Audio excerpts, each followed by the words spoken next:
Level 3, 1534. Classified. Item, SCP-1534. Code name, One Best Way. Keter. Assigned Site, Site-23. Site Director, Dr. Hideo Sommers. Researcher Head, Dr. John Billings. Assigned MTF, Mu-5 Secret Shoppers. Special Containment Procedures. SCP-1534 is currently only partially contained. Gerbicate has been tasked with expunging all references to Incident 1534 Incorporated 01 that have or may appear on social media. All extant media reports have been discredited as a fringe conspiracy theory where they have not been debunked as outright falsehoods. Additionally, arrest warrants for POI-1534-1, Jeremy Wilcox, have been filed with Interpol, the RCMP, 1 the USMS, 2 and the International Criminal Court. Any information on his current whereabouts is to be reported to MTF Mu-5 Secret Shoppers. All survivors and known witnesses of Incident 1534 Incorporated 01 have been amnesticized and released under cover story Omicron 23 Delta, active shooter event. Description: SCP-1534 refers to an organization that operated primarily out of local Supercenter No. 2351, a branch store belonging to Inc. in Catskill, NY. This cult, dubbed Schism by its practitioners, was disguised as a department within this store and reported directly to store manager Jeremy Wilcox, now designated POI-1534-1. The initial aim of the SF-CISTs was to utilize thaumaturgic practices in order to boost economic growth in the region, but this goal was eventually co-opted by POI-1534-1 in order to ensure his sole economic benefit. Membership was limited to select current and former employees of Supercenter No. 2351 and its sister store Supercenter No. 2402 in Hudson, NY. At the time of Incident 1534 Incorporated 01, there were rumors that POI-1534-1 planned to extend this influence to Supercenter No. 1840 in Lake Catherine, NY, but these rumors remain unsubstantiated. The cult itself was disguised as an independent department within both stores, both of which engaged in various thaumaturgic rituals designed to increase sales and profitability within stores No. 2351 and No. 2402. The extent to which these rituals influenced the marked increase in sales within these two stores is unclear, but it is obvious that that effect was tremendous. Attached addenda. Discovery. SCP-1534 was discovered on the 8th of October, 2017, after the reopening of the e-commerce departments in Supercenter No. 2351 and Supercenter No. 2402.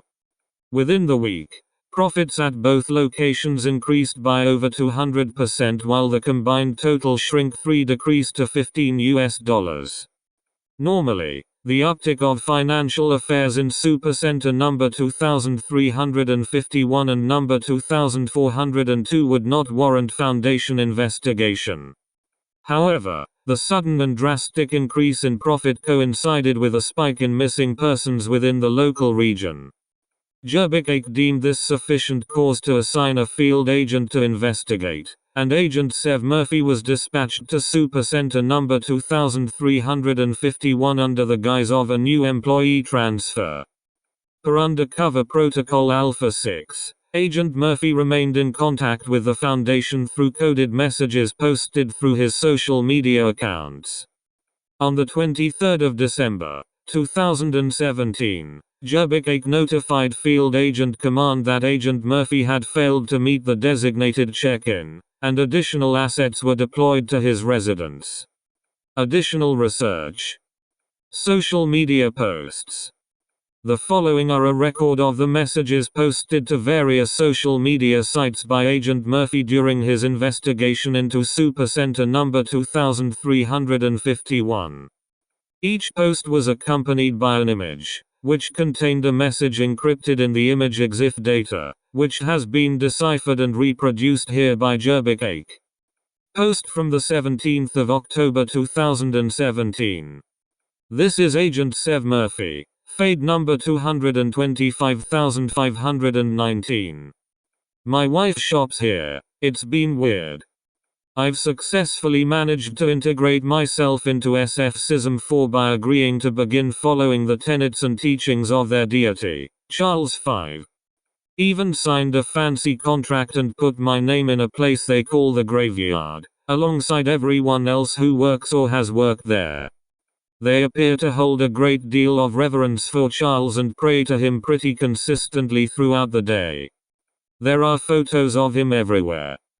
The cleaner and the packer 6 aren't particularly fond of Wilcox, but as the packer explains it, there isn't much they can do. He says jump, and they jump. He says land, they land. It's almost normal, honestly. The packer showed me one of their rituals the other day.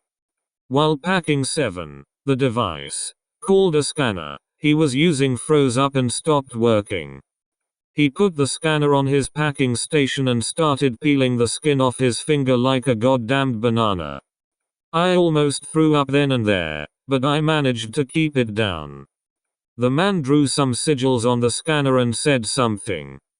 Couldn't hear what. I asked him about it, but all he said was, Charles provides. Then all of the blood spatter crawled across the packing station, across the floor, up his leg and back into his hand. The guy just went back to work like nothing happened. It was like that for the rest of the day, scanners freezing, fingers peeling, then just unpeeling. Prayers to Charles. No one outside the department thought anything of it, even the civilians that were newer to the job than I was. I guess they're all just accustomed to the circumstances. After all the pallets were on the truck, the SF-cists that hadn't gone home early gathered around the middle of the 3 packing stations and dropped to their knees. The cleaner showed me how to hold my hands together. I'll have to send you a photograph. Maybe there's some other meaning you can decipher from it. Their prayer went something like this. Praise the corporation. Blessed be the one true packer, the firstborn picker, the starfish, and the lords that watch over us from the assistant manager's office. May Charles keep our pickers fast, our packers stalwart, and the heretics out of our department. Charles provides. We said the prayer a few times over before clocking out. Haven't seen much of Wilcox today, apart from the morning. I'll keep investigating. Tell Gail hi for me. You know how she gets, and I'd appreciate not coming home to an angry wife, wouldn't you? There were no additional reports posted for several days, while Agent Murphy continued to post innocuous and unrelated messages as part of his cover. According to these innocuous and unofficial reports, Murphy was acclimating well to his new job and had made several friends. The following was posted on the 24th of October, and was captioned with Gil Putin on a show. Post from the 24th of October 2017. Wilcox came to the SF-CIST area in the back room today, along with some other members of upper management. Apparently, he was giving a tour and said our department was the crowning jewel of the store. The cleaner and the packer talked to him for a while after the other managers left, but I couldn't hear what they said. All I know is that our orders damn near tripled for today, and I had to haul ass to keep up. We prayed to Charles on our lunch break again. The packer told me that he was going to show me the flawless technique. Said it relied purely on faith, being one with Charles. He put on this lampshade and just told me to watch. It was like watching 100 people move together in almost perfect sync. The speed, the precision. I've seen temporal anomalies before, but this was strange even by those standards. His arms were blurs, he could have packed a couple of 100 boxes in a few seconds by my estimate. Guess that explains how they are able to finish the job by 3 p.m. every day. The packer told me that every SFCist knows the flawless technique because he taught it to them. Guess now I know it too. I'll have to try it for myself tomorrow. I'll find out more if I act the part. Charles Blessing. The following message was posted and captioned with "seeing the sights." In the unofficial report, Agent Murphy had been exceeding job performance expectations and had earned the trust of his superiors. Post from the 31st of October 2017. Peak is coming.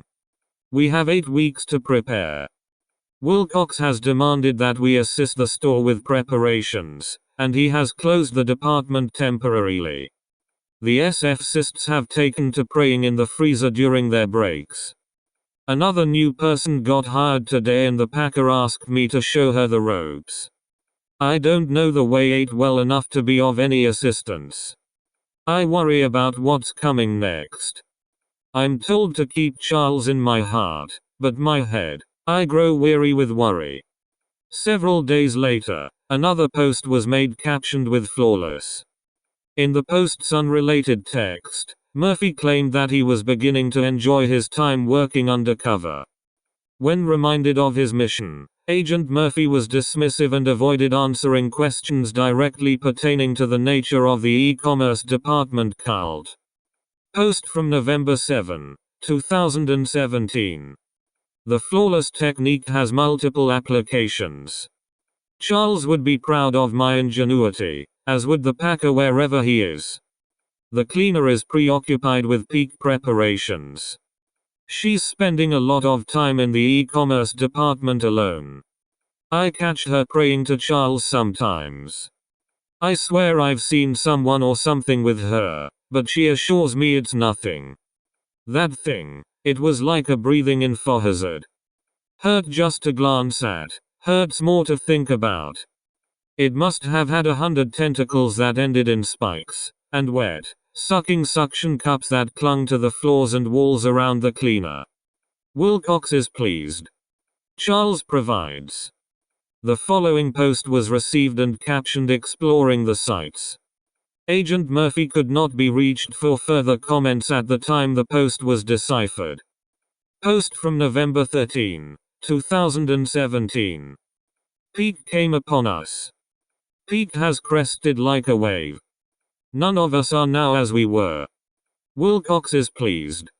Charles provides. Wilcox is pleased. Charles provides. Wilcox is pleased. Charles provides. Wilcox is pleased. Charles provides.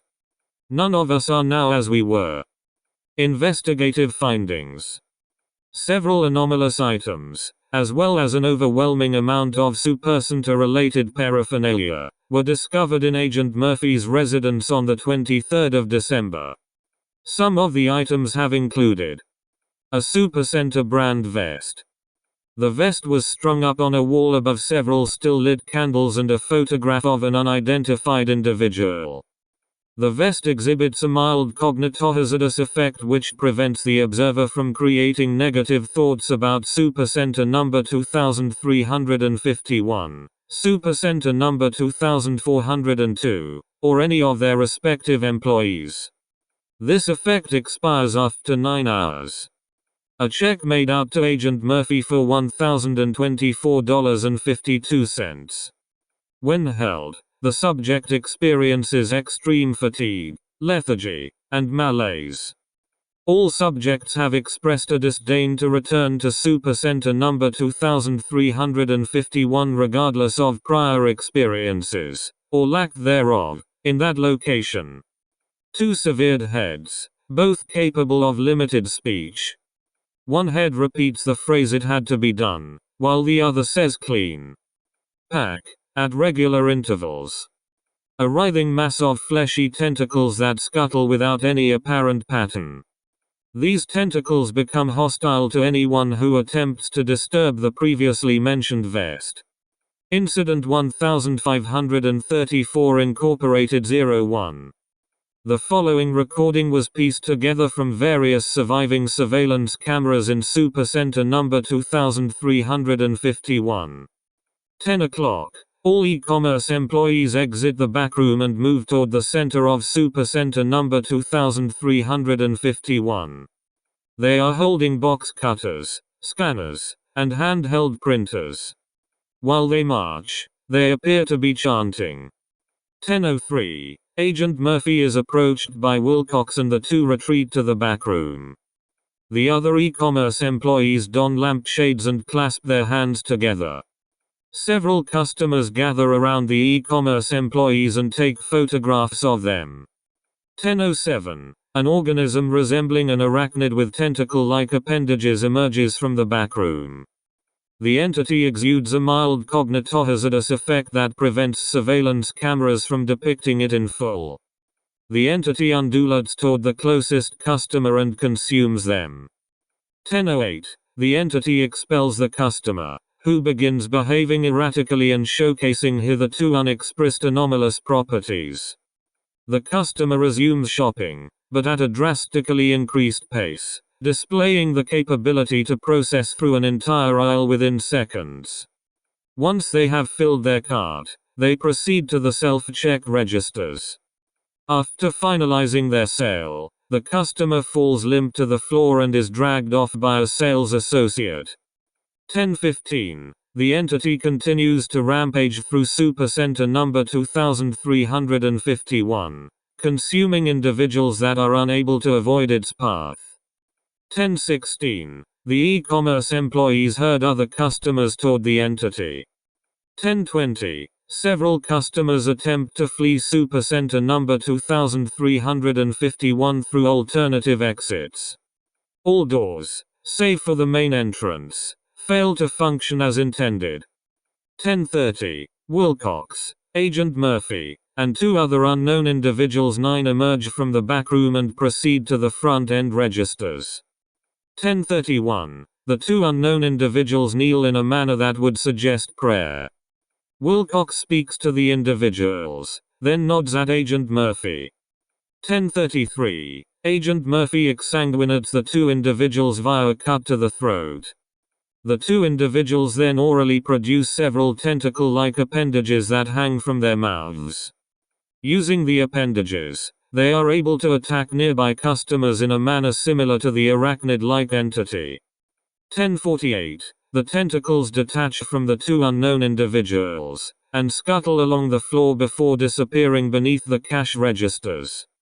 10:49. Wilcox returns with a box cutter and furiously cuts into the throats of the two individuals. After several seconds, he is able to tear off both heads with the assistance of Agent Murphy.